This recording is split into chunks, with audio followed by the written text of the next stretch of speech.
Hello, and welcome to Creating Affordable Housing, Ask the Experts. I'm Alex Bagnall, a member of Envision Arlington, who, along with the Housing Corporation of Arlington, the Housing Plan Implementation Committee, and the Town of Arlington are hosting this evening's event. Moderating our panel will be Abby Curvey, who is on the board of the Housing Corporation of Arlington, and Karen Kelleher of the Housing Plan Implementation Committee. This evening, we will hear from representatives of 4 different developers sharing how they are developing and preserving affordable housing in the general Boston area. After they have presented their case studies, Abby and Karen will moderate a discussion between the panelists, followed by an open Q&A period. Bit of Zoom housekeeping. We ask that all of you keep your audio muted until you are called upon in the Q&A. We will be using the raised hands feature to select questioners. Some background on why we wanted to have this discussion. Arlington is an economically diverse town. More than 1 in 4 households are low income and 1 in 10 are extremely low income. As housing costs rise faster than incomes, that economic diversity is being threatened. High housing costs burden residents and create financial insecurity and a risk of displacement. This is especially true for our senior population. 5.7% of Arlington's housing stock is considered affordable, and we'll have further discussions about different levels of affordability. We are quite short of the state goal of 10% affordable housing, and to meet that goal, we would have to add 850 new affordable housing units. This might seem like a large number, but spread out over a 10-year time horizon, that's just 85 units a year. And not only is that a state goal, but many would argue a moral goal that we should have that, not merely as a way to address 40B. How could we get there? We have a number of tools, including the Arlington Housing Authority, our inclusionary zoning bylaw, CPA and CDBG funds, the Housing Corporation of Arlington, the newly created Affordable Housing Trust Fund, the possibility of a real estate transfer fee, the recent passage of our accessory dwelling unit, and our Fair Housing Action Plan, which includes a number of steps that we as a town can take to eliminate housing discrimination and segregation. Federal ARPA funds can also play a role and will. So quickly looking at our current stock of affordable housing units, you can get a sense for how they were created. The vast majority of our existing affordable inventory is with the Arlington Housing Authority and dates from before 1983. Today's panel seeks to explore how today's affordable housing developers put together projects and what we as a town might change to encourage affordable developments in town. With that, I'll turn it over to Abby and Karen. Thank you for coming.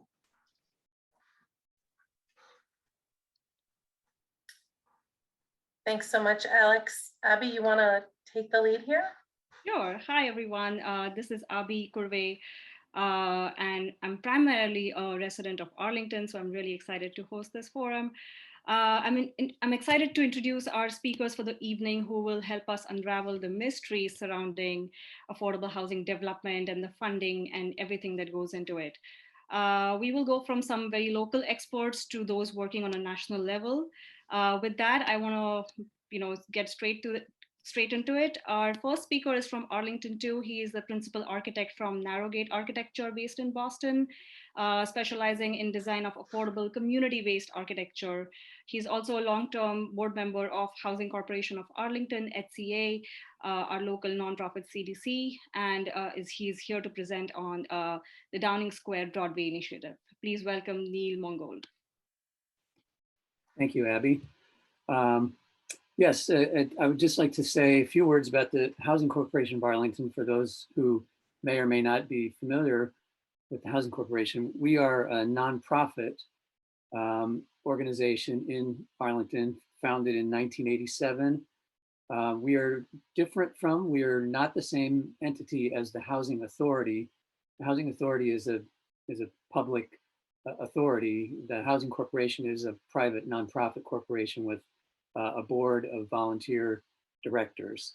And the Housing Corporation of Arlington it also owns, as you saw in the previous graphic, we own 102 units of affordable housing spread throughout Arlington.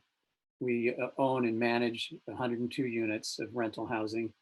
And we are just completing, and many of you may have seen our buildings that are nearing completion, the Downing Square Broadway, otherwise known as DSBI development. And that will add 48 units of affordable housing to our inventory, to our stock. I just want to give a little background. This graphic here is showing on the right side is a photo of one of the two sites. So the Downing Square is located over, I guess you'd say, kind of in the Heights. It's at the intersection of Park and Lowell and I'm not sure, Westminster, I think. It's the crazy intersection that folks call the intersection from hell sometimes. And then the other site is this one that's shown in the photo here on Broadway at 117 Broadway. So the total of the projects, again, includes 48 units. In the building that you see on the right here, there are 14 units, sorry. And there's also a commercial space on the ground floor, which is going to be occupied by the Arlington Eats food pantry, food market program. There's two buildings at the other site, the Downing Square site. The larger building has 34 units, smaller unit has 6 units. You probably, if you've gone through that intersection, you probably have more visual recognition of the 6-unit building, which is right at the corner. The 32-unit building sits back, really fronting along the bicycle path, primarily looking across the bike path at the Arlington Coal and Lumber yard there.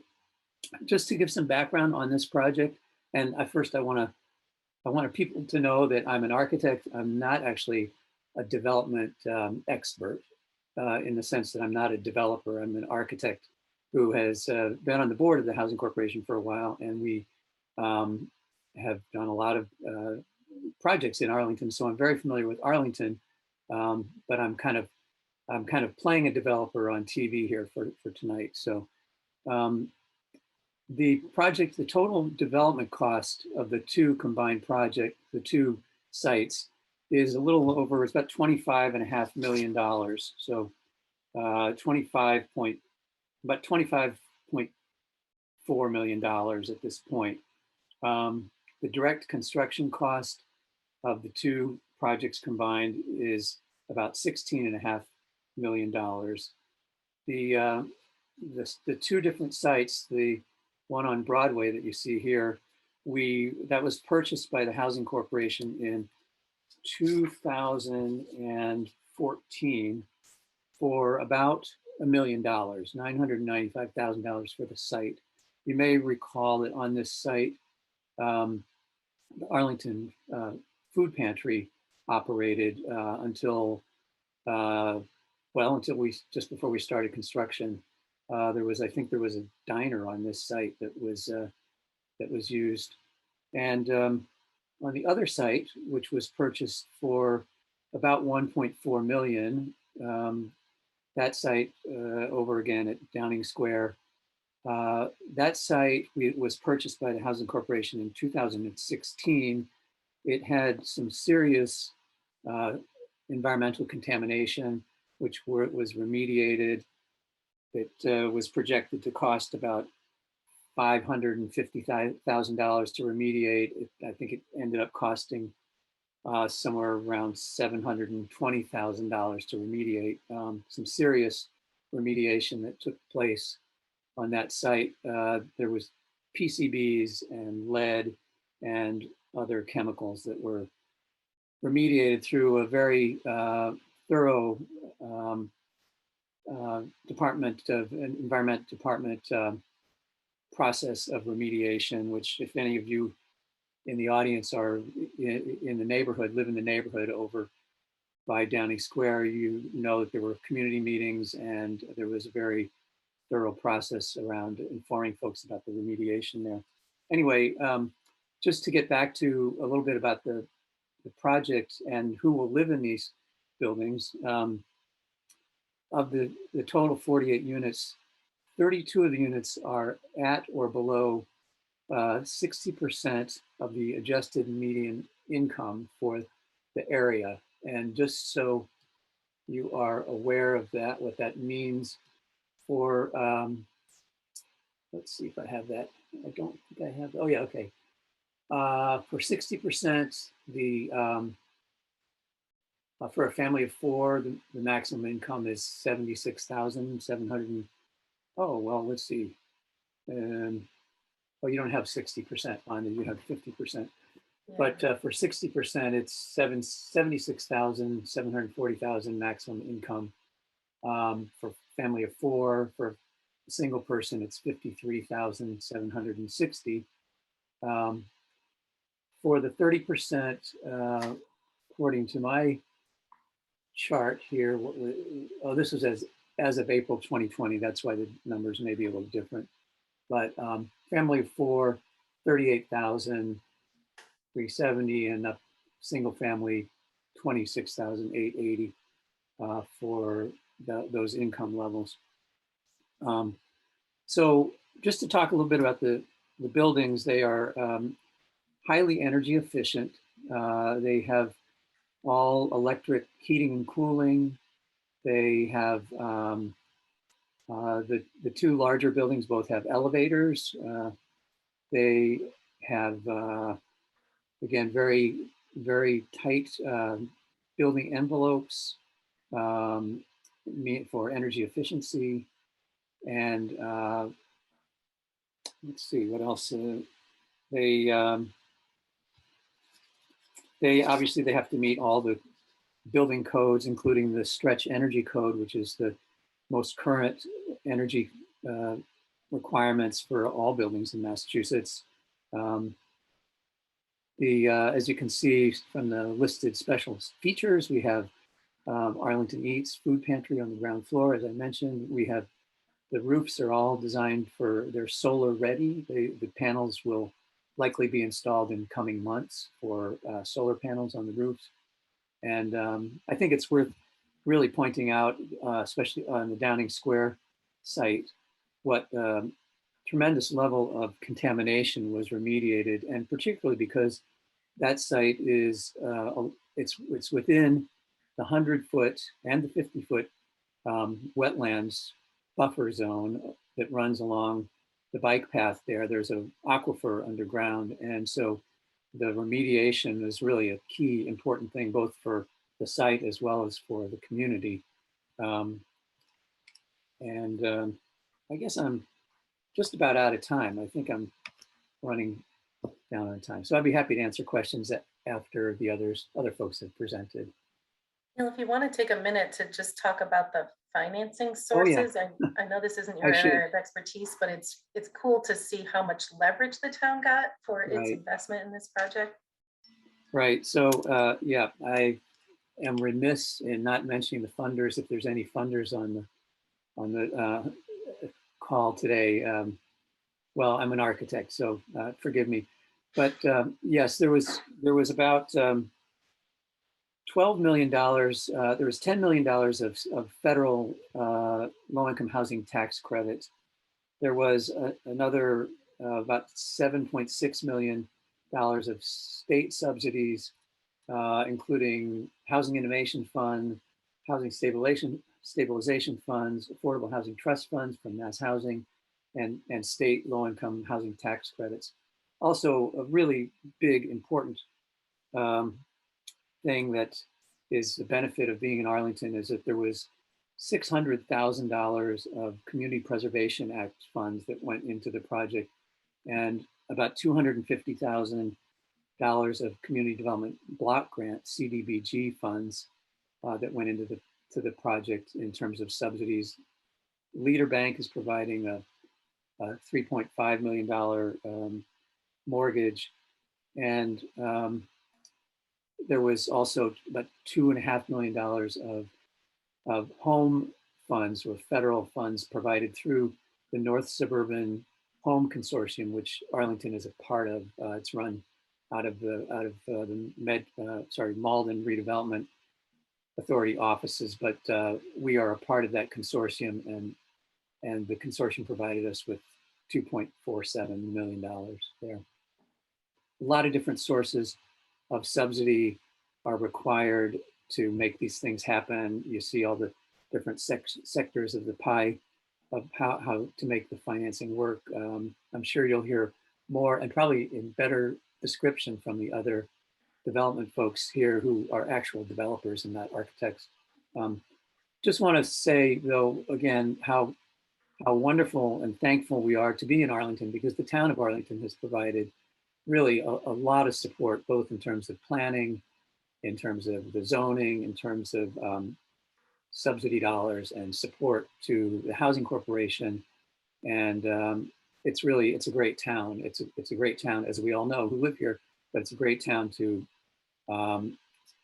in its support of affordable housing. And there's of course a lot more to do. So I'll end there. Since Abby won't say it because she's also on the board, I just want to appreciate the Housing Corporation of Arlington. Our town is very lucky to have a dedicated community development corporation that is producing additional affordable housing and maintaining the housing that they have. So thank you to all of you who have been a part of it over the many years. We're very lucky to have you here. Thank you, Karen.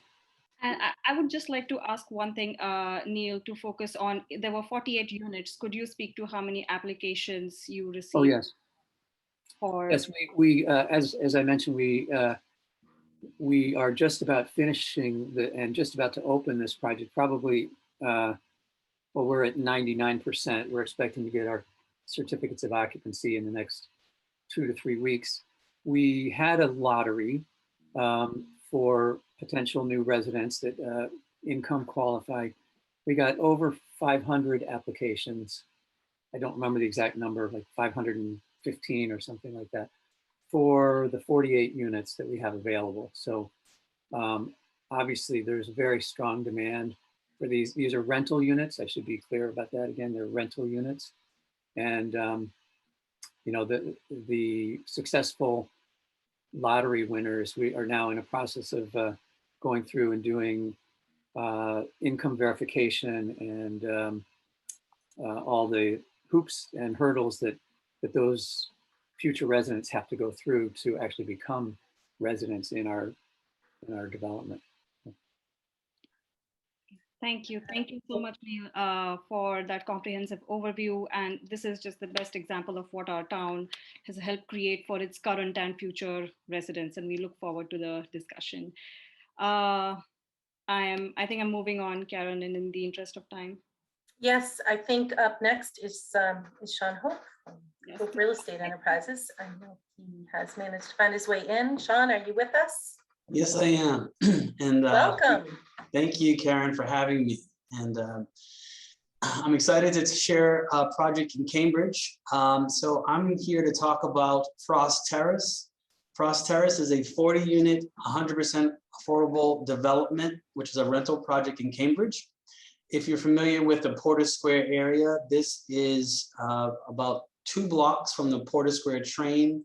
So it is indeed a transit-oriented development. And at the Porter Square train station, there is grocery store, pharmacy, hardware store. So all the things that families and individuals would really need to be able to have a sense of place. So this is really what made this a special project. This is done in partnership with Capstone Communities. Any of you who are in the affordable housing world, you know Jason Korb. He has done several projects, and this is he and I's second project together. Frost Terrace just recently opened back in August of this year. So we fought through COVID, through delays, and we are proud to say that we are fully leased up. So we have all of our apartments rented.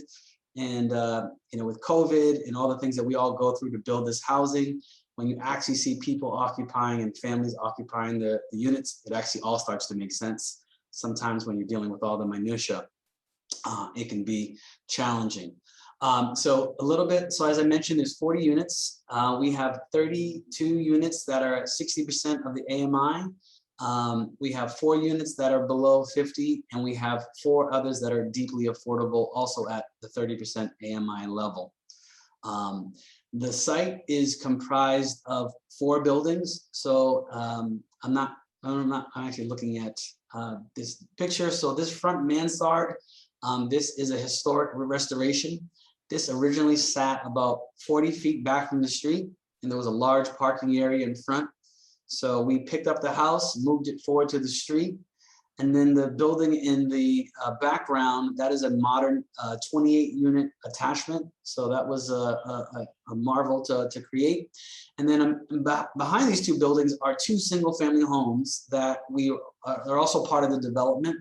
And those are now 3 units each. So really, we took a bunch of single families that had, frankly, one person living in them. And thanks to the City of Cambridge, the Affordable Housing Trust, several agencies at the state, Mass Housing, and I will name them later on, we were able to also purchase those houses. So this was really now 3 parcels combined into one to create 40 units of affordable housing. So this was really a 5-year project. This was a 40B project, so we were by comprehensive permit. One of the notable parts about this development is that we only have 3 accessible parking spaces. And that was intentional because oftentimes in development, you're trading units for parking. As we all know in the business, underground parking is exponentially expensive. And when you're in an urban area near transit, I think long-term housing is much more valuable than parking spaces, which can often sit empty. So that was a challenge in the neighborhood, but we were able to prevail. And the handicap parking spaces are what were required by the state and by the building code. So essentially, this is a truly transit-oriented development. And several of our families, as I mentioned, can walk to all the services they need. So in many ways, this is a test case for the City of Cambridge, because as people may know, Cambridge talks a lot about being environmentally friendly and pushing the limits on non-automobile transit. And so this was really an opportunity for them to support something that we felt was in line with what they were promoting. So then I'll speak a little bit to the affordability of Frost Terrace. So Frost Terrace has a range of incomes, as I mentioned, 30, 50, and 60% of the AMI, and majority are 60% of the area median income. And so for a family of 4, the range is between, to income qualifies, between 35,000 and 71,000. And as of opening, for a 3-bedroom, the rents plus utilities would range from $924 to $1,800. So even at the max, $1,800, the market rate 3-bedroom in this area is going for north of $5,000 for new construction. So as you can see, this is tremendously discounted from what the market has. But again, most of our residents are working the same jobs, frankly, that are most hard hit by COVID, the service jobs, the high touch jobs. So really right now, we're just really happy to be able to open this building at a time where folks in this income bracket really need the most. Thank you for this slide. Yep, so this slide shows, and this is really an important slide because this is all the money and the sources behind this. You know, oftentimes a developer, people see us, but without these agencies and the support, we wouldn't be able to do this. So as you can see, the city subsidy was tremendous. So Cambridge, frankly, the way we're able to get so many projects funded by the state is because the city oftentimes puts in significant money to buy the land and acquisition costs, even before a state application is filed, even before there's any zoning in place. So in this case, essentially, there was a $10 million commitment. And I think it was closer to $8 million to buy all the parcels. But they did this at the very beginning. And then we spent the next 3 years trying to get this permitted and constructed. So in this case, in the end, there was about $12.8 million from the city. So the state subsidy is also tremendous. There's $4 million in state subsidy. This is a rental LIHTC deal. So, you know, Mass Housing was involved in the state subsidy. There was also, the federal subsidy is the LIHTC subsidy at $9.7 million. And then we have a host of other sources and uses. This particular deal didn't have home funds, but I did hear Neil talk about home funds. And again, to do these deals, as most of the folks on this call know, you have to really patch together several different sources. Also want to say that Rothman Trust provided $17.7 million in funding. 8.7 of that was in a construction loan. and $9 million in low-income housing tax credit equity that they were provided. Those tax credit equity were purchased by Stratford Capital, and they have a permanent construction loan that will be in place once we're stabilized at $4.2 million. So again, several sources, both state, federal, and private funds were involved to be able to make this happen. At a total development cost of $31 million for 40 units, you can say that is significant. And one of the challenges that we all face is that as construction prices continue to rise, we don't get to pass those prices on to our residents. And so we have to continue to be creative and look for ways to cut costs while maintaining high quality. And one of the ways we were able to do that was by eliminating parking and putting it into materials. Sean, you've alluded to how complex the financing is here, and you talked about a bunch of things that people don't see on the page. I have a question for you about the financing of affordable housing and how is it different from market rate housing? I see that there's a mortgage loan on here that the property's going to pay. Is it true that if this were market rate, you'd really maybe just have one source, maybe that in your own equity, and you'd need to have rents high enough to pay the entire $31 million somehow? Yeah, so in general, I wish it was more different. We always say, you know, as a developer, we have the same guarantees, right? So we have to guarantee the same mortgage. And if this was a market rate deal, right, then we could charge more rents, we could be protected in a different way. We might even be able to exchange the property to somebody else easily if the property wasn't going well. So we don't have that option, right? So we have a covenant with the city of Cambridge that this has to be affordable in perpetuity. And there is a mortgage payment on that. And so again, you know, we have to make the mortgage payments, but we also have to show and negative trend that essentially the property will be able to finance itself out for 20 years. And so that's challenging, right? Because there's a lot of unknowns. We don't get to necessarily raise rents with the market. So if the market swings up, our rents are tied to a very different standard, as we all know. So I would say from a developer standpoint, the risks are a lot the same. The rewards are fixed based on a fee, based on a development. And again, you know, this mortgage payment, again, you know, we have a lot of debt, right? And that's intentional. These projects are loaded with debt. And I don't know if people on this call have experienced this, but developers in affordable housing write checks. If you don't lease up, if you have a problem with construction, if you have a shortfall, there's nobody else. It's Jason and I that would come and write a check. So I often tell people that this, you know, there's a lot more, so maybe to your point, Karen, there's several different sources, there's several different lenders that we have to contend with, and compliance is a huge piece.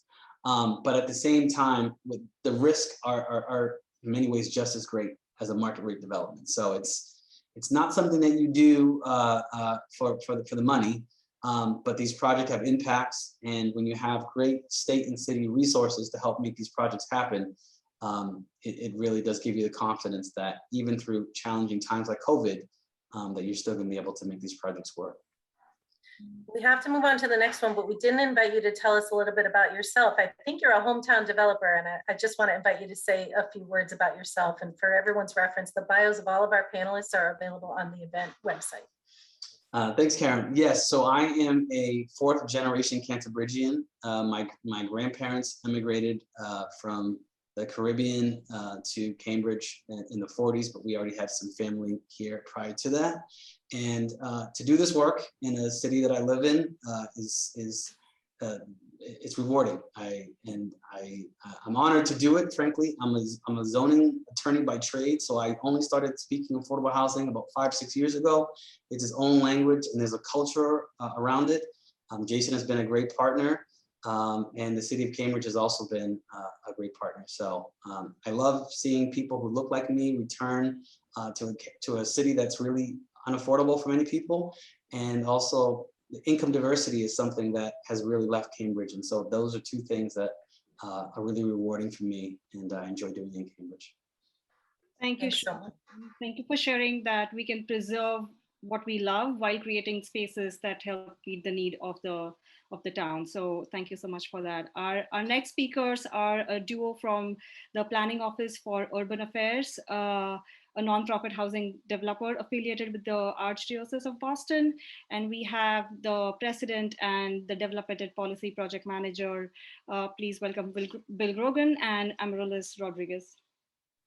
Great. Thank you very much. I'll kick things off on our end. I'm Bill Grogan. I'm the president of the Planning Office for Urban Affairs, and excited to be with everyone this evening and share with you a couple of our recent affordable housing and mixed income developments that we're currently working on in Boston. I'm here with my colleague Amaryllis, and I'll briefly describe our Morton Station Village development, which is located in the Mattapan neighborhood of Boston. And she'll describe our 41 LaGrange development, which is in downtown Boston. As was mentioned, the Planning Office is a nonprofit housing developer affiliated with the Archdiocese of Boston. Our mission is to serve as a catalyst for social justice through our work in housing development, affordable housing advocacy, and neighborhood revitalization. And at the core of our mission is a belief that housing is a human right, and affordable, safe, stable housing has always been important, but I think as we've seen during the current pandemic, it's critical now more than ever. Since our inception, we've developed, in 1969, we've developed about 10,000 units, 3,000 units, I'm sorry, of affordable and mixed income housing. And we currently have about another 500 units under active development. And our housing work is really focused on responding to the needs of the communities that we're working in. And I think both the Morton Station Village and 41 LaGrange illustrate that. And turning to Morton Station Village, it's helpful to, I think, go through a little bit of background and history of the property and the site. In 2016, the city of Boston issued an RFP for the site, which had long been vacant and was a former home to Boston Police Department. But it was located adjacent to Morton Station stop on the MBTA Fairmount line. And the city really was interested in converting this into a transit-oriented development that would provide mixed income housing. At the same time, an important part of it was the creation of a public park that could honor a 13-year-old boy who was the victim of a stray bullet just steps away from his home. I think understanding these objectives, we partnered with a new community-based organization in Mattapan to respond to the RFP. And our response was initially a 38-unit mixed income rental development, and we were selected by the city. But as described, that has evolved a little bit over time. Following our selection throughout 2017 and 18, we worked with the community to refine and revise our original development plan and approach. And through the community process we undertook, several highlights came out of it. First, there was a strong desire to incorporate homeownership housing into the development. So we slightly increased the size to 40 units, but we made 9 of those units be homeownership and ultimately increased that to 12. There was an interest in providing preference for artist housing. So we worked to incorporate that into development. And then it was important to include a large community room that could be connected to the public park and garden to allow both public indoor and outdoor space. And I think this slide highlights some of the key attributes of the development plan that really create a diverse range, affordable units for a diverse range of households, from 30% of area median income up to 120% of area median income. And so this work with the community was that we refined over this period of time, led us to really have an efficient and productive sort of zoning path. We were able to secure permitting over about a 5-month period of time. And then the next part we worked on was securing the financing. And I think on the next slide, we'll sort of break down the various sources that we assembled over 2019 and 2020 with partnerships with the City of Boston, Mass Housing Finance Agency, and the Department of Housing and Community Development. And I think there are a couple of highlights that are worth noting. First, given that this was a city lot, the city made the land available for nominal consideration. That gave us more flexibility in terms of developing programming that could be responsive to community needs. And the city also made a significant financial contribution to the development. And then I think that the other item that's worth highlighting is really sort of the push and pull of the development process. Can have resource implications and impact feasibility. After we obtained all of our financing, we were asked by the community to explore the feasibility of increasing the number of homeownership units from 9 to 12. And this change, created a financing gap for us because we had to reduce our rental housing subsidies, and the sales proceeds from the homeownership units weren't sufficient to cover that reduction. And so it really, frankly, took a lot of flexibility on the part of our financing partners between the City of Boston, between Mass Housing, to work to bring in additional resources to meet that community need. And I think that really speaks to the need for this to be a partnership on all levels. And then finally, I'll just mention that if we have time later on, we can talk about sort of the complexities of trying to accommodate sort of a mixed tenure approach with rental and homeownership housing that brings. But I'll stop there for right now and turn it over to Amaryllis to describe the 41 LaGrange Street development. So can I just ask one quick question before we go to 41 LaGrange? Of course. Just talk about the very low income units here and the vouchers, because the numbers of units seem to be the same, and I wonder if you could speak to that. Sure. Yeah. One of the certainly one of the challenges with underwriting extremely very low income units at 30% AMI is the rent levels for those units. So we have historically tried to match those up with operating assistance and vouchers. So in this case, the 7 MRVP vouchers do line up with the 7 units that we are providing at 30% of area median income. And those units are actually will be targeted through the City of Boston's homeless set aside. So those individuals and households will be formerly homeless individuals who will be coming off of through the city's process and through the city's waiting list to accommodate them and helping them move in. And one of the other challenges in addition to that is that, as they're coming in with limited rent resources, is also having, limited ability to, things we take for granted, being able to, outfit their own units. And so we're working with, to bring in resources to help them make that transition and help them take that first step. Thanks. So Amaryllis, sorry, I cut you off before you can even get going. No worries. Thank you to the organizers for having us, and to the audience. We look forward to the discussion. So as Bill said, I'm going to share a little bit about our 41 LaGrange Street development. And to start, I'll just say that, this isn't necessarily the kind of development that we would recommend or pursue for many Massachusetts towns like Arlington, right? This kind of development really makes sense for its location in an already built up dense area as an infill site. So with that said, 41 LaGrange will be a new construction, 19-story, 126 unit tower. 100% affordable and all rental.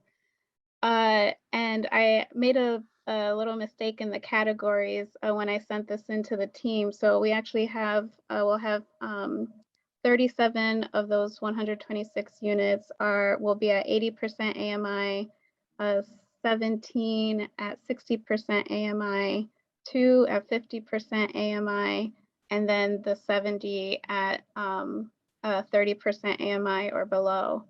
So as you can see, we have really deep affordability here, and those 70 units will also be targeted to households that have experienced and are transitioning from homelessness. We can't necessarily guarantee that all of those units will go to those households because of fair housing regulations and the like, but we can work with those regulations and existing city processes, as Bill mentioned, in order to support that preference. And part of that, the reason for this targeting, besides our own mission as an organization is this development is the partnership between the planning office and St. Francis House, which is the largest day shelter in the state, I believe. And it's actually located just half a block away across the street. And it's also this tower will represent the second phase of a two-phase development. So the first phase, which we call the Union at 48 Boylston, is located directly across the street from St. Francis House, and that renovated the historic Victorian Gothic former home of the Boston Young Men's Christian Union, which many people knew and loved as their community gym, and it also was home to offices. So that development created 46 units of 100% affordable housing, 26 of which were targeted to households that have experienced homelessness. And as a part of that process, we demolished non-historic portions of that building. I believe they were squash courts. And so 41 LaGrange is located directly behind the Union, which we call it, and where those squash courts used to be.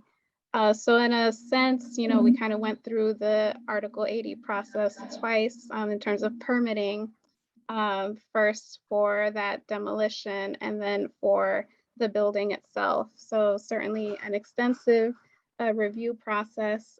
We also had challenges in terms of disagreements with an abutter, which had us go into arbitration, unfortunately delaying us for more than a year. But we received a decision in our favor earlier this year. And we're currently in the process of finalizing plans for the tower. So, one theme that you can pull out there is just how long these things take. And, this is a long-term partnership between the planning office and St. Francis House that began before my time at the office. And, I would say that this is at least 7 years in the making already. So, yes, and then, in the total cost, some of the drivers for this include the fact that it is a downtown development, and there's kind of a premium associated with that in terms of some of the equipment like, cranes and lifts and the kind of methods that you have to use for construction that contribute to that. But we received, significant support from the city, both financially and in terms of their advocacy. And you can see, significant low-income housing tax credit, Federal Home Loan Bank of Boston subsidy, and significant state subsidies as well. And in order to support this development, we're going, as Bill mentioned, we also need to use Section 8 vouchers and MRVP vouchers to support those, the 30% units. And that also means providing significant service supports in order to support those tenancies and make sure that they're successful in, transitioning from that experience into self-sufficiency and live healthy and productive lives. So that's just the high overview, but there's so many themes there that, happy to review. Thank you. It's really interesting how you guys have integrated multiple things like vouchers and affordable home ownership and the development into these two projects. And thank you for sharing that. It's really cool how you've integrated all of those systems and thought from a very community perspective of what it needs and gotten there. So thank you for sharing that. With that, I think we are going to move to regions beyond ours. Our final speaker is the Managing Director of Preservation of Affordable Housing, POA, a nonprofit developer, owner, and operator of more than 12,000 affordable homes across the country. Here to talk about Melpert Apartments from South Dennis, I'm happy to introduce Roger Brown. Well, thank you very much. And thanks for being here tonight. It's really a pleasure to be with you. That's a tough act to follow. The planning office does some really amazing work, as do the rest of the projects that are here tonight. I'm going to talk to you about something that's a little bit different, but in some ways the themes continue in our project as well. One of the things that POA does, and in the planning office as well, is we frequently partner with local nonprofits. And this project is a result of a partnership, kind of a long-standing series of partnerships we have with an organization on Cape Cod called the Housing Assistance Corporation. And in this case, and many cases, it's kind of a complementary marriage. We bring kind of a knowledge of building buildings, and Housing Assistance Corporation brings a service component that we can bring to bear in many of our developments. So I'll tell you a little bit about this one. This might be the only site you hear from tonight that was formerly an amusement park. Back in 1957, it was Frontier Valley, and they had a real Western town built there that people in the town would come and enjoy. It was kind of an unusual site, 19 acres, had the frontier town, had a stable, and somehow it ended up having 12 units of public housing on one edge of the site. In 2001, the town of Dennis actually bought the site. The amusement park went away, and they took 7 acres of that site, or 6 acres of the site that contained the existing public housing units, and gave it to the Housing Authority. And the Housing Authority ran it for a period of time. The buildings were not in great shape. In 2013, in fact, they demolished those buildings, put the site out to bid, and along with our partners, Housing Assistance Corporation, we applied to be the developer and won the right to develop it. It's got 8 buildings, 27 units, kind of at scale for that town. Of the 27 units, they're 100% affordable at 60% of the area median income. So to give you a flavor of that, in Dennis, that's about $40,000 a year, give or take. So it's a relative to Massachusetts and certainly to Arlington, it's a much lower income band. But the housing need is very great. On the Cape, as you can imagine, getting full-time housing for workers and people who want to live there full-time and are not retirees is a tough thing to do. And so that's what we attempted to, the need we attempted to address with this project. Obviously, the town was very supportive of that, and you'll see when we get to talk about the funding that the town put in, a little over $500,000, probably $650,000. Just to go back for a minute, of the 27 units, so all of them are affordable to folks making $40,000 or less. 7 of them are affordable to folks that are making less than $20,000 a year. And as Karen and our previous panelists talk about, we're able to get an allocation of vouchers from the state to support the incomes of those very low income folks in those 7 units. One of the other distinctive things about this project is that it was POA's first attempt at building extremely highly efficient, from an energy perspective, affordable housing. And so our goal here was to create a net zero housing development. So we would basically not have any energy costs. The idea there was to keep the operating costs down to assure the long-term stability, financial stability of the project. So we did things like, at the end of the day, we built the buildings at about 50% more higher efficiency than the building code allowed. So more insulation, a lot of attention to the details of construction so we could really minimize air infiltration. We utilize very high efficiency HVAC equipment so we could make sure not only were we making sure that we had healthy buildings by having good air exchanges, but also to make sure that that equipment operated extremely efficiently. We also put photovoltaic on the roof. We put PVs on the roof so we could generate our own electricity. And I think I'll stop there, Karen. Wait, you have to talk about the financing. Oh, okay. You're right.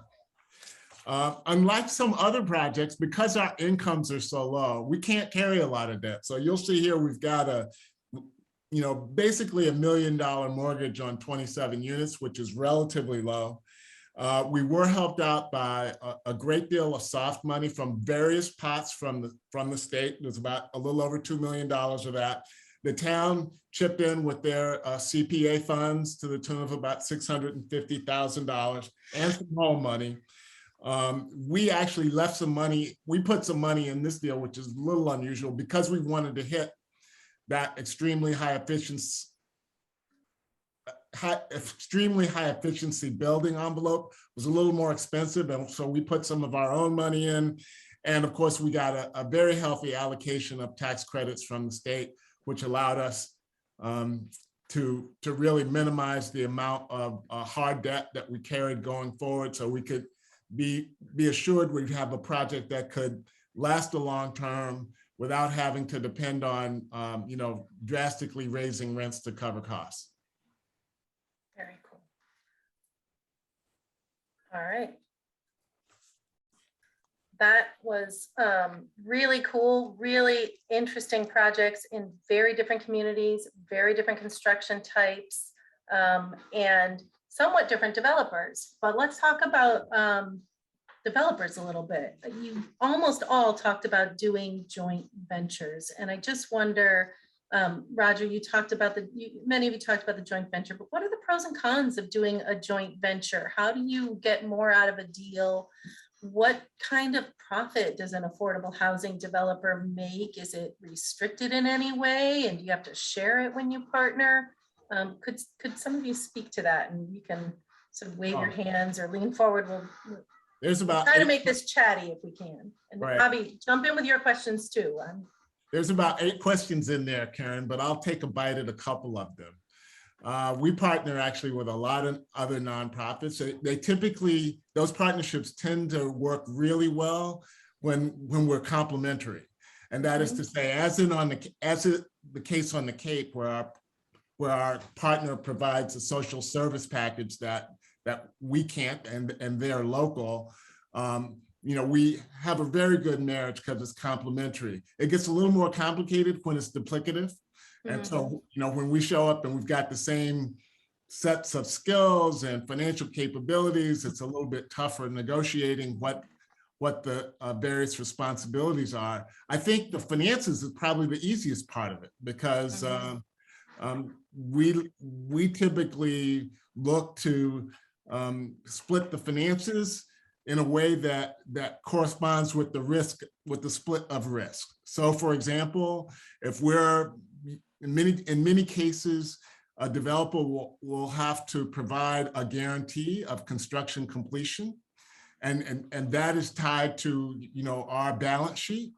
And if we're putting the balance sheet up, we would want to be assured that the financial split is probably going to be a little bit more in our favor because we're taking that risk. And frequently there's also an ongoing risk that Bill knows, as well as a tax credit developer, the compliance risk, and that's fully recourse, and you look to be compensated for that as well. And to the extent that those things are balanced out in a transaction, then you'll look to balance the economics, and otherwise in our cases, we split the economics according to the risk.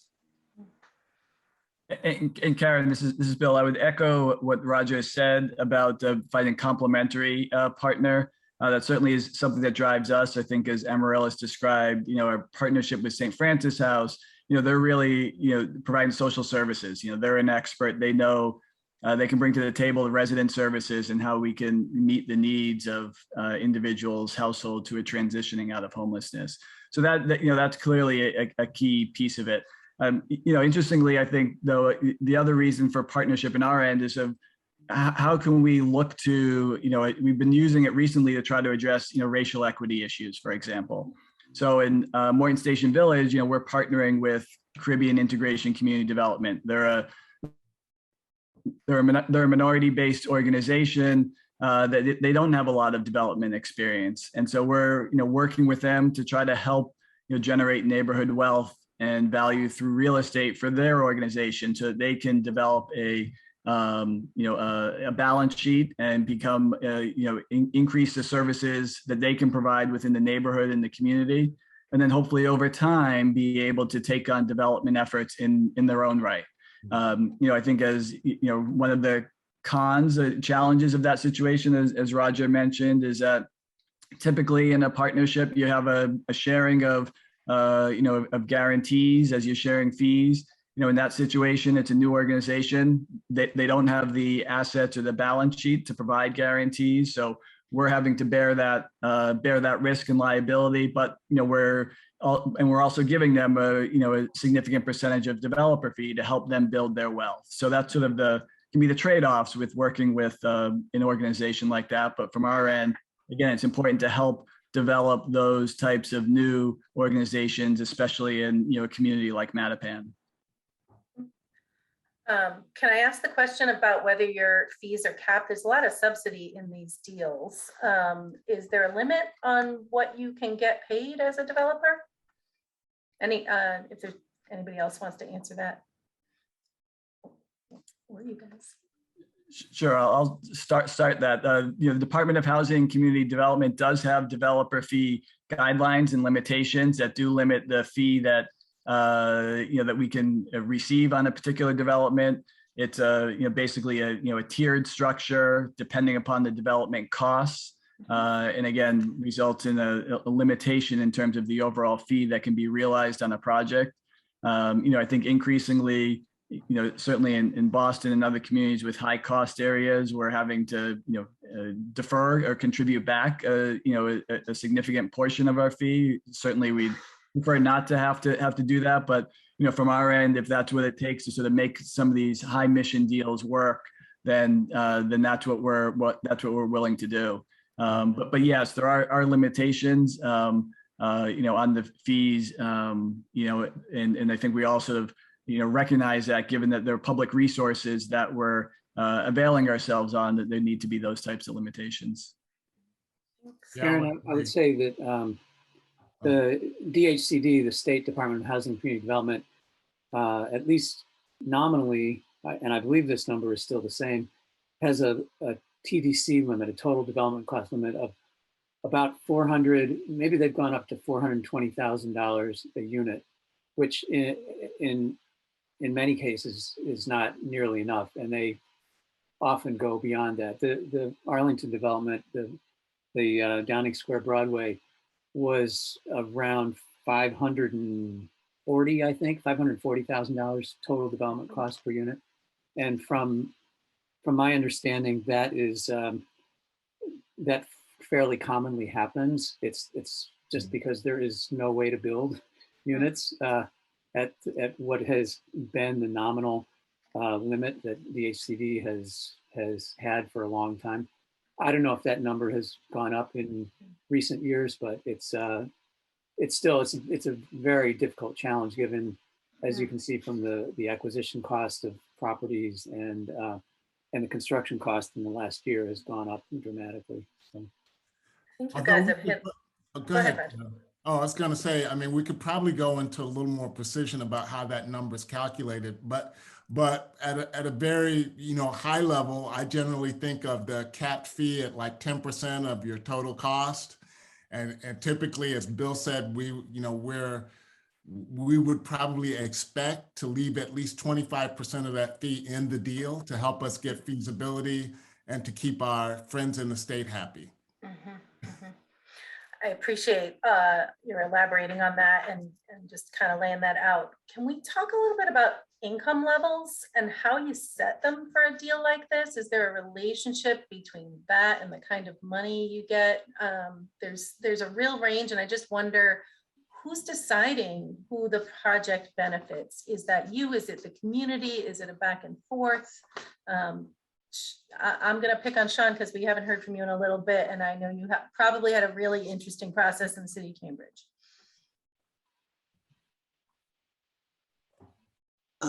Sorry, can you repeat the question? I didn't hear. Oh, sorry. I'm just asking about income levels. How do you determine what they are?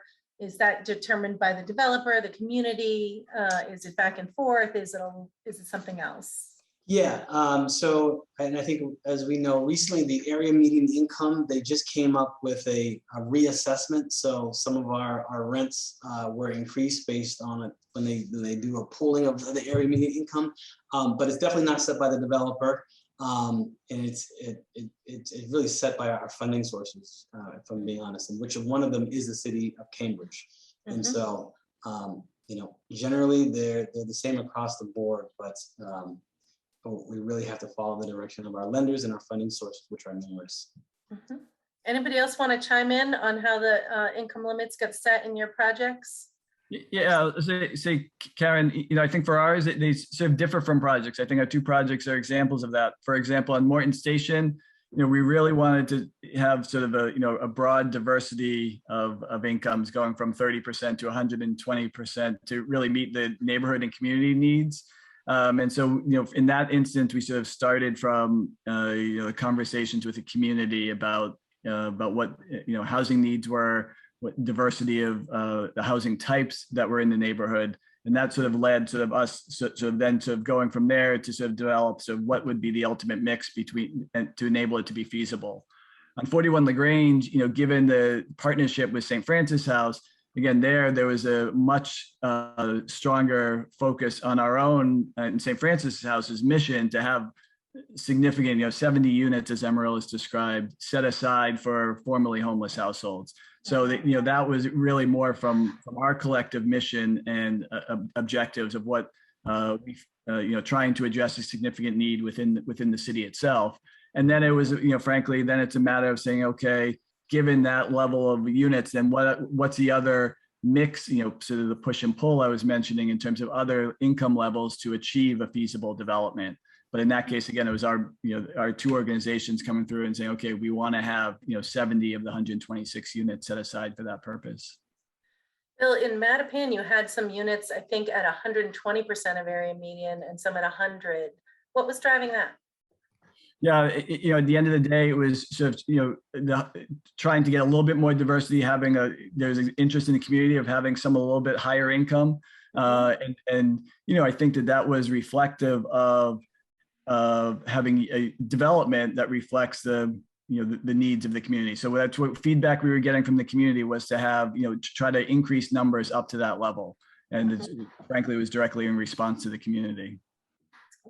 I was a little surprised not to see market rate, unrestricted market rate units in any of your deals. Have you done deals that include different income mixes, including some market rate, and what drove that? Is it project feasibility? Is it income mixing or something else?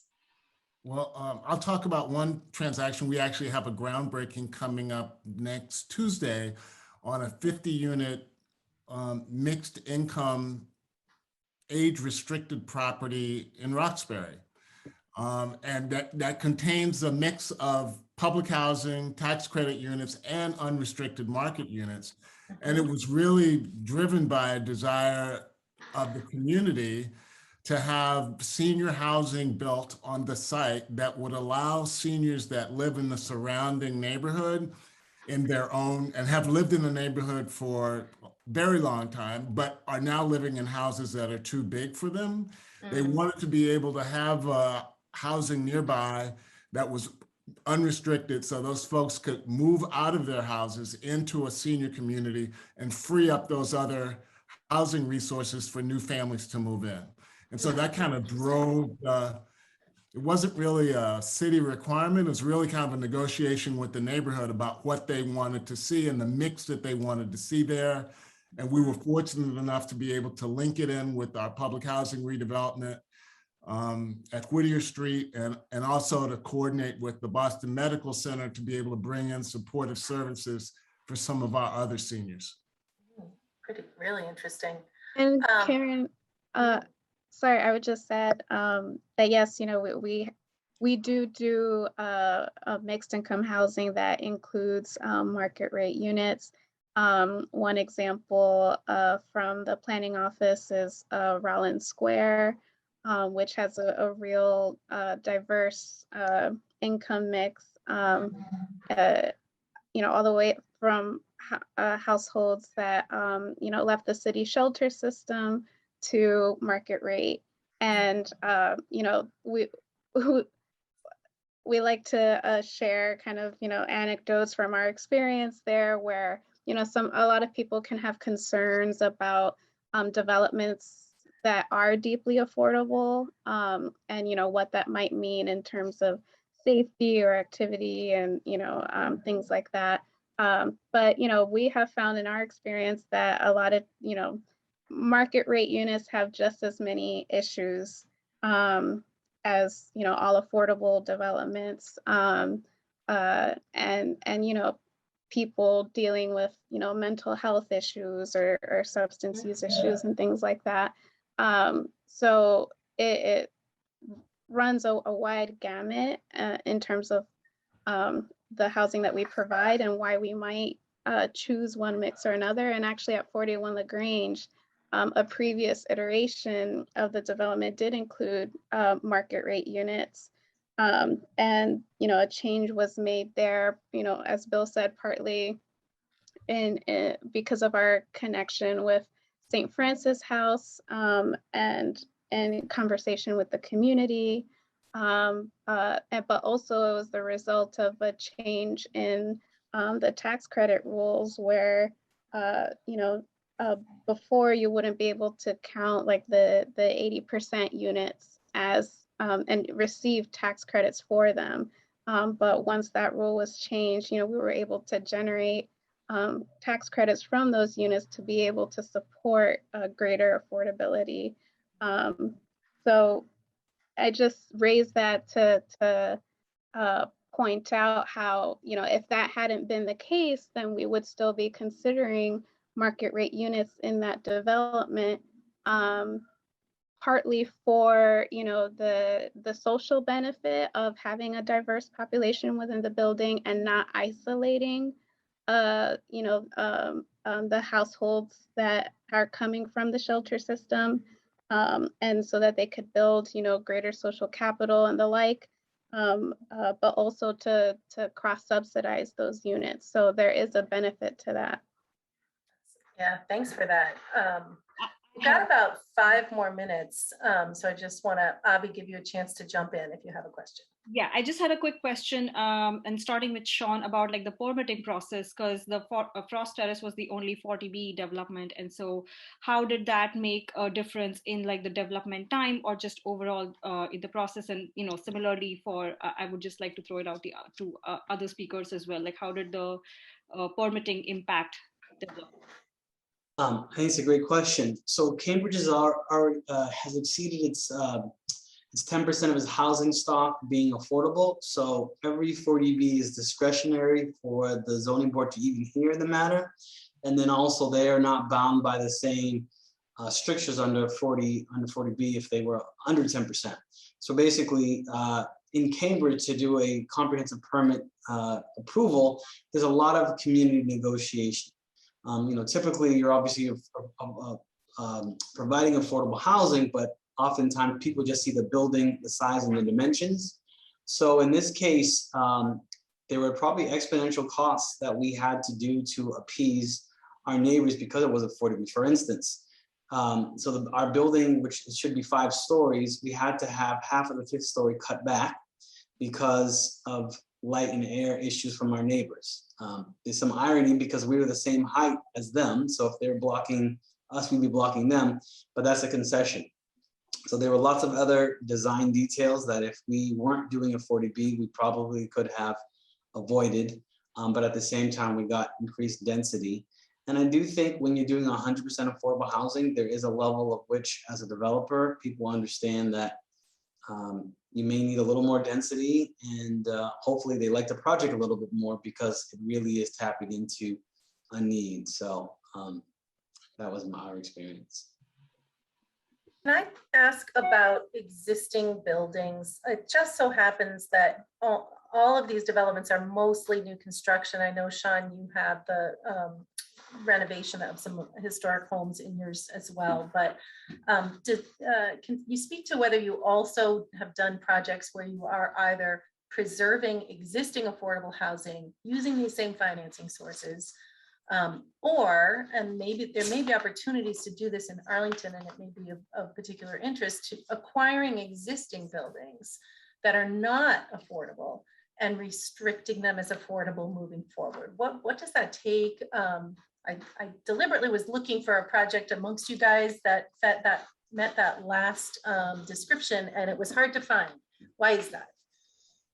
So let's see, Karen, I could Yeah, talk Neil, about, go ahead. I could talk about Arlington. Kind of the history of the Housing Corp of Arlington really started with us purchasing private two-family homes that were not affordable. We purchased them on the market with a variety of different subsidy sources.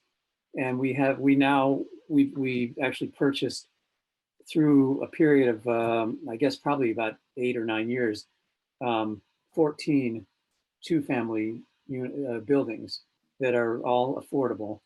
And in a lot of ways, it's a great solution. It's a great solution for affordable housing because it avoids the concentration of a large number of lower income folks together, and the whole idea of income mixing and culture mixing and racial diversity and so on is it's really kind of wonderful. In many cases of the 14 buildings that we have, many people don't even know which house or which building is an affordable house or affordable residents live there.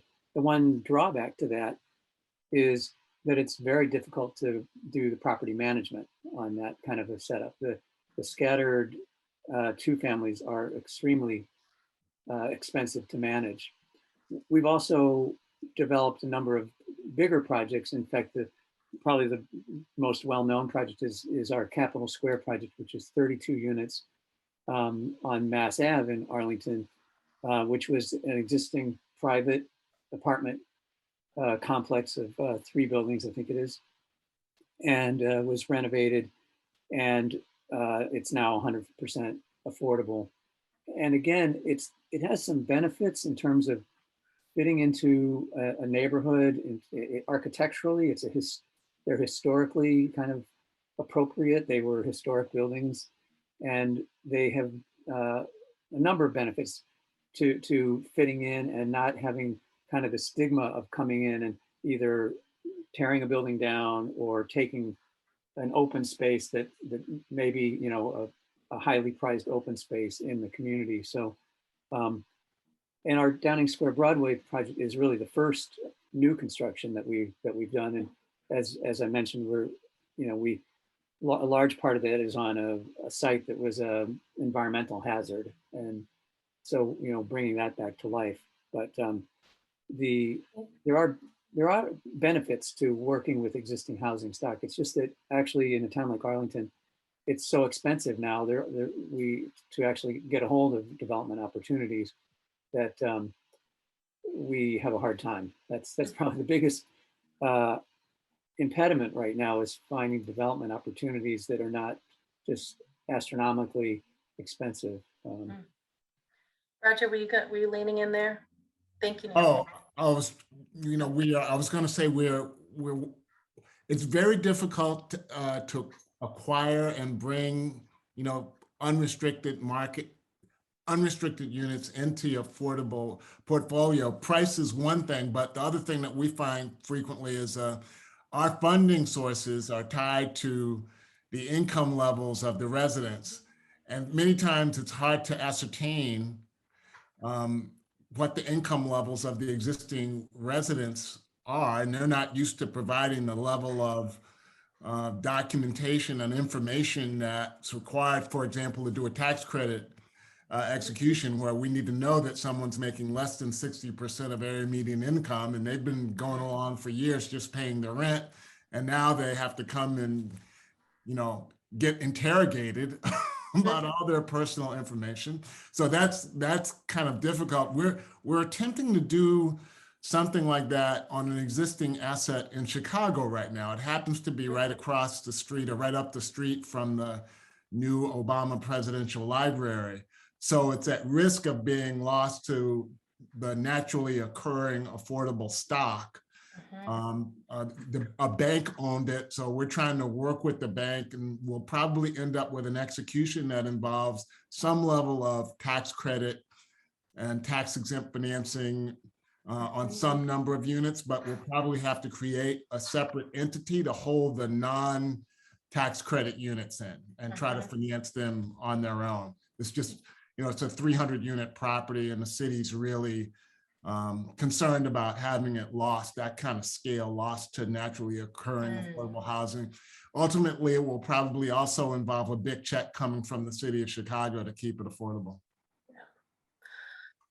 This has been so great, but we got to open this up to the audience. Abby, do you have any last burning question before we do that?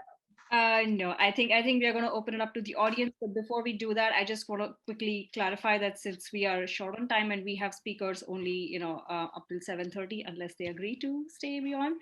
But so I'm going to keep the questions up till just 1 minute. I really request all of you to keep the questions precise so we can, get more information from the speakers. And so with that, please do raise your hands if you have a question. And I'm happy to, Jennifer, go ahead. Hi. Go Sorry. ahead. Thank you. Ms. Rodriguez mentioned a project that she was involved in being delayed for a year because of a butter lawsuit. And I'm sure others have experienced delays in projects. And I was wondering what that does to the financing. So do you have to pare down the project in some way? Because I know every delay increases costs. Does that affect the amount of affordability you can offer? Does it just affect your profit? Sort of what has happened in projects that you've been involved with when there have been delays? Bill, you want to take that? Sure, I'll jump in, and I think Jennifer, you raise a great point about the impact of delays, and I think they do fall in a couple of areas. One is just sort of the cost. As Amaryllis mentioned, we were spent a year in arbitration. You don't want to know what the legal costs are that we had to incur as a result of that. They're just pretty significant. And so what does that mean? That means that has to be rolled into our development budget, so that increases our overall costs for the project. And then the second piece is to the delay. Unfortunately, in the market that we're in, with the delay, construction costs have gone up over the past 12 plus months that we're delayed by that arbitration. So you factor that into, and our construction costs have risen by 15-20% over that period of time. And then as a result of that, we end up having to go back with our lenders and try to we had commitments based upon one cost set of assumptions. A year and a half later, when we're through with the arbitration, construction costs have increased. We have to go back and request, seek additional resources, or look to restructure the deal. And maybe the income mix that we were originally proposing isn't possible, and have to look at something else in order to try to generate more sources to cover those increased costs. And typically the financing does have set timeframes. For example, on our 41 LaGrange, we had a Federal Home Loan Bank affordable housing commitment. That's probably, I shouldn't admit how old that is right now, but we've had to work with them to keep them updated to continue to roll that over. So that is at risk as part of that. But, fortunately, most of the lenders and the state agencies understand and are willing to work with you, but it does have significant impact on cost, resources, And, as we have sort of a limited supply of resources to cover affordable housing, it just reduces what can go around, unfortunately. I would Thank you.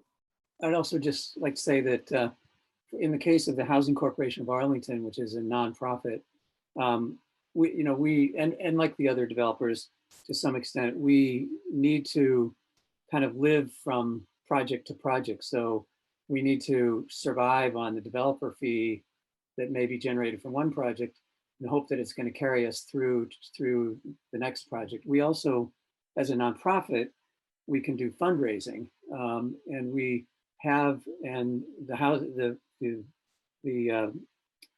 residents of Arlington and many other people, some of the banks and so on, have been very generous. There is this state tax credit called the Community Investment Tax Credit, which nonprofit CDCs, community development corporations, can take donations, and there's a 50% tax credit. It's pretty remarkable for those who can make that kind of a donation. And the Housing Corp of Arlington has for many years, and thanks very largely to our previous executive director Pam Hallett, we have taken in hundreds of thousands of dollars of donations that have been matched through this CITC program, and that's one of many ways that we have been able to survive. But for example, we on our Downing Square project, we ran into very severe difficulties with our friends at Eversource, the utilities, not being able to hook up the electric in time. We basically lost about 2 months of time, which includes 2 months of lost rent, 2 months of impact on our low-income housing tax credits, 2 months worth of extra overhead that the contractor had to charge. It probably cost us $200,000 just in the delays because of the utility company. And there's any number of delays that affordable housing developers and all developers, but particularly affordable housing developers, are on a shoestring that have to face these kind of delays. It's pretty challenging to keep the continuity and make it work. So. And if I can add, that 2 month delay is also a family not being able to live in that house for those 2 months. That's right. Probably the most important thing, Abby. Yeah. I can move on to the next one. Rebecca Gruber, you wanna go ahead? Yes, thank you. This is very interesting.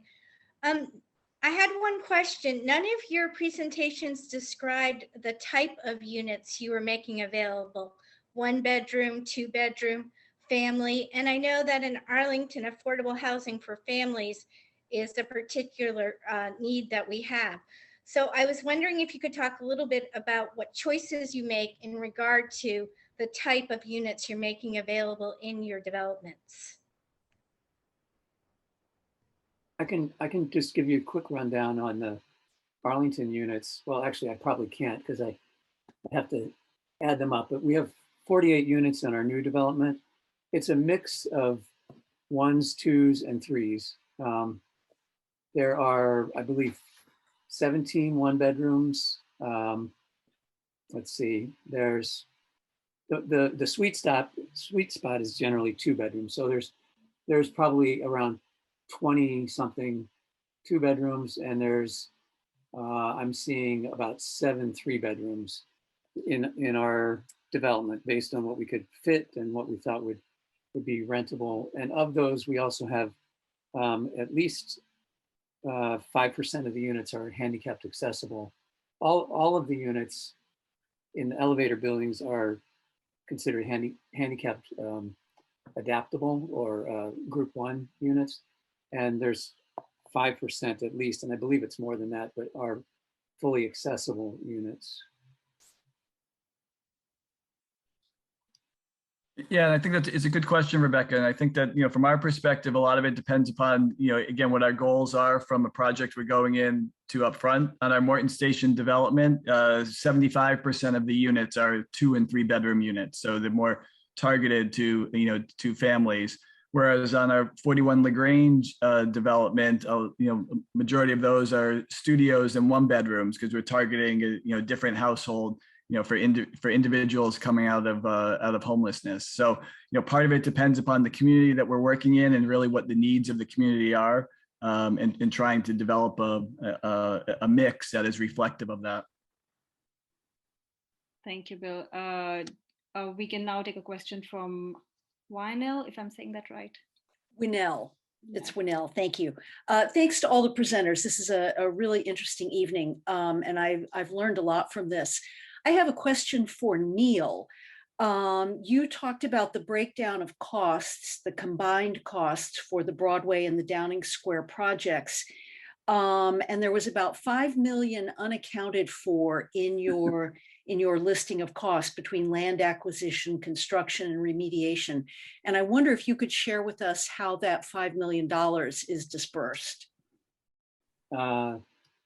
I probably can't, Winnell, because and I apologize because as I said, I'm a board member. I'm an architect, and I was not the person who put together the deal. If there is unaccounted for money, I'm happy to send you a copy of our sources and uses to make sure that you can understand where all the money came to and went to. Sure. Yeah. But so I apologize. It could be also, I think it's possible that in the information that was sent to the organizers here, that some of the funds, some of the subsidies may not have been fully categorized. So again, I apologize. Others here are developers. I'm an architect, and Okay. I don't have all of the information, but I'm happy to find that information and share it with you to answer your question. Thank you for that. Thank you. Thank you, Wynel. And we can certainly, for any information, we are happy to, connect later on those specifics. Patricia Warden, you want to go next?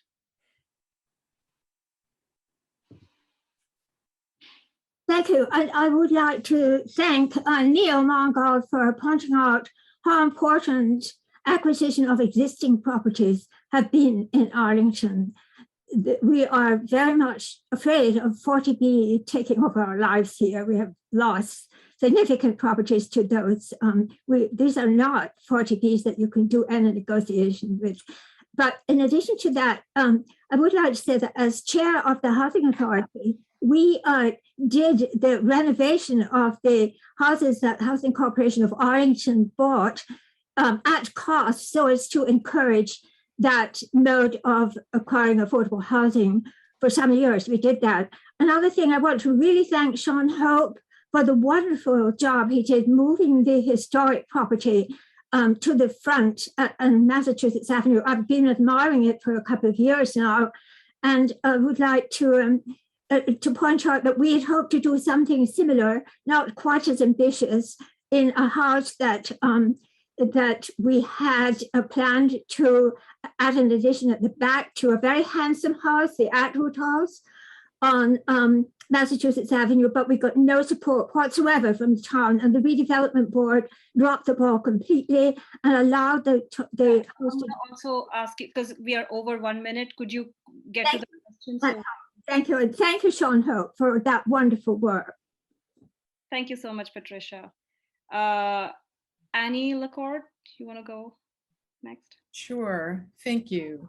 So one of the things I'm noticing in all of the pro formas that you guys are showing is that you are receiving federal subsidy, state subsidy, and municipal subsidy.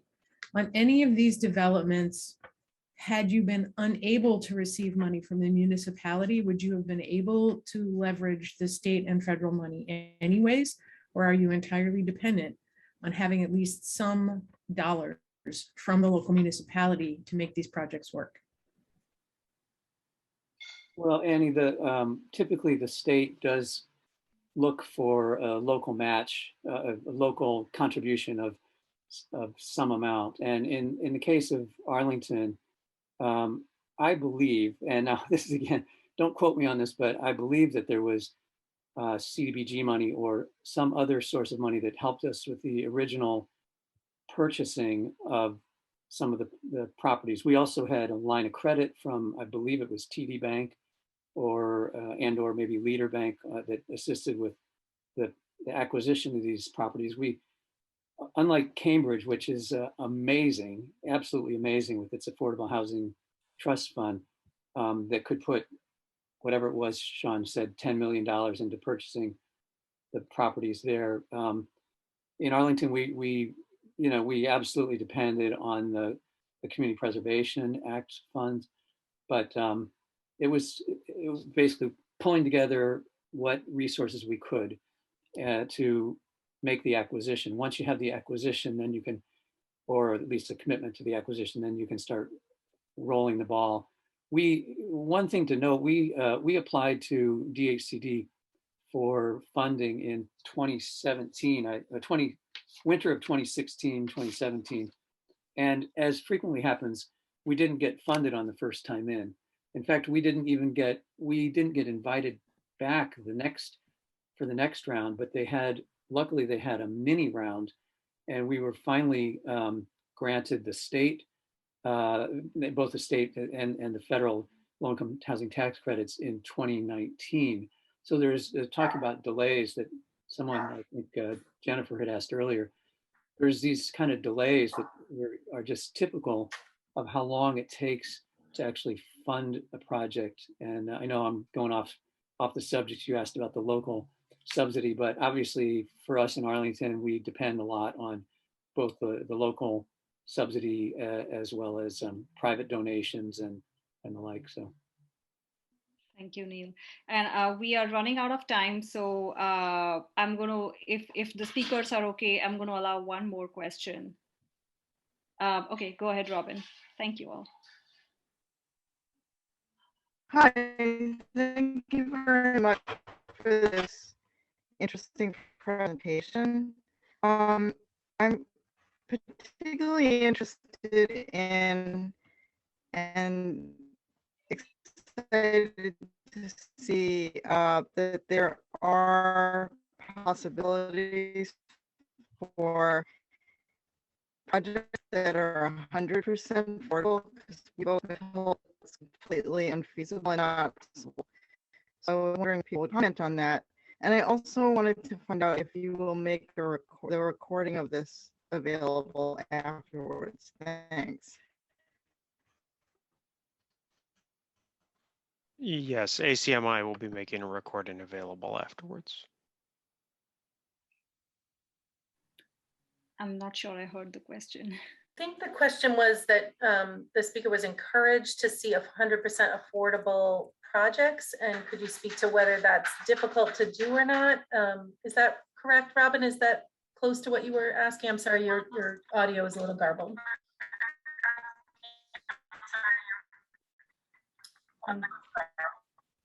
I'm sorry. Can you hear me now? I'm sorry. It's a little better. It's close.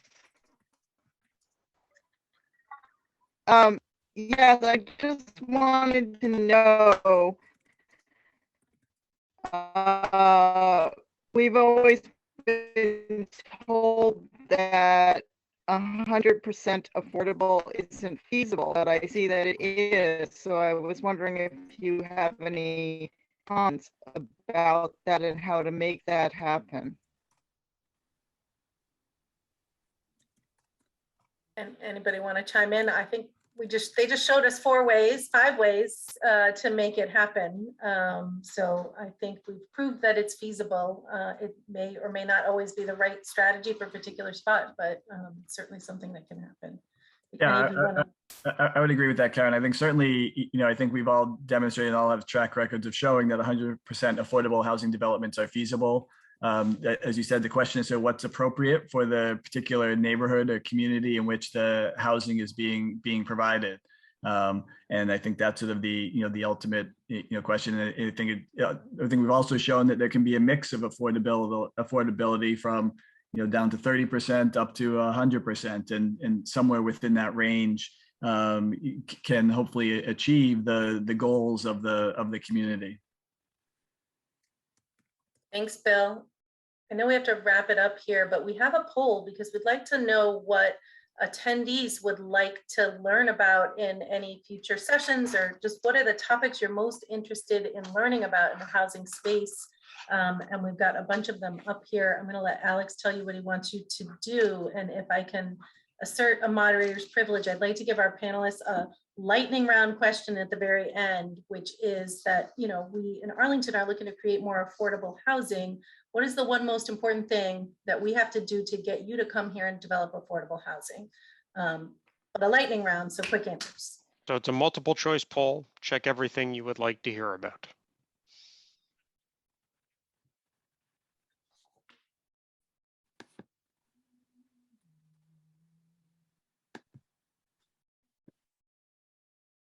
My poll just went away. I don't know Mine also. I Yeah, don't you're see right. it anymore. It Yeah. didn't. Well, let me relaunch it.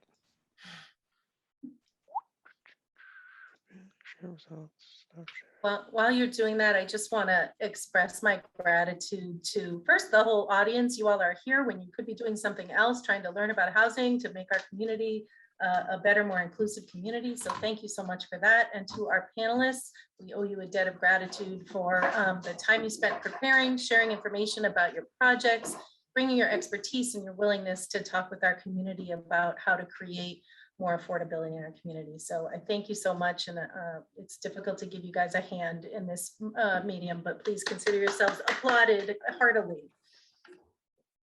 Thank you.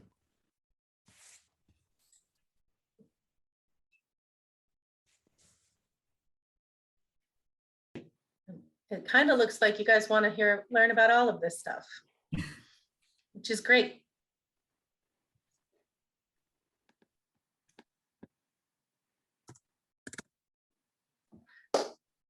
While we wrap that up, let's start our lightning round. I'm going to go in the reverse order that we went initially, just to throw you a loop for the loop. And because I know Roger is seasoned and he can handle this as the first, being the first one to answer this question. So Roger Brown, preservation of affordable housing. What's the one thing a community needs to do to attract you to come and develop affordable housing? Provide the opportunity for entitlement of site. Zoning. Permitting. Thank you. Permitting, zoning and permitting. I'll figure out the money. Amaryllis. I echo that, but I think a part of that is also like the community engagement around it, you know, feeling that kind of sense of support, or at least that there could be discussion about what a community wants to see there, and seeing that as an opportunity for partnership rather than necessarily adversarial relationship. Good answer. Bill Grogan.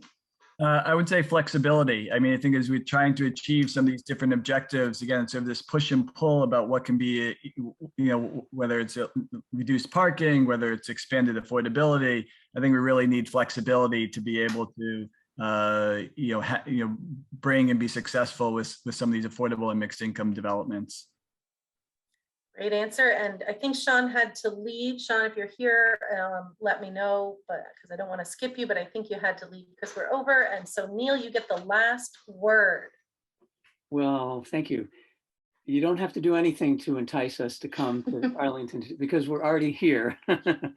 I'm the only one who can say that, but appreciate hearing from the other developers, and certainly it's been in our mind as the Housing Corporation, the potential for partnership with other organizations. You know, the housing development plan for the town envisions doing something like 80 units of affordable housing a year, or up to maybe 100. Well, the Housing Corp we've, in the 25 years that I've been on the board, we're coming up on 150 units total. So we obviously don't have the capacity to do, you know, much larger scale. So I would say the Housing Corporation would welcome partnering with other skilled developers that have a shared mission of affordable housing. Plus, we just need to find the property and have a continued support from the town of Arlington. So Great. Last, I want to thank my co-organizers, the sponsoring organizations, as well as the individuals who helped put this together. Alex Bagnell from Envision Arlington, Abby Corvée, also from the Housing Corporation of Arlington, and Jenny Raitt and Kelly Linema, who are not here but are with our planning department. And with that, I will thank you very much and send you off into your evenings.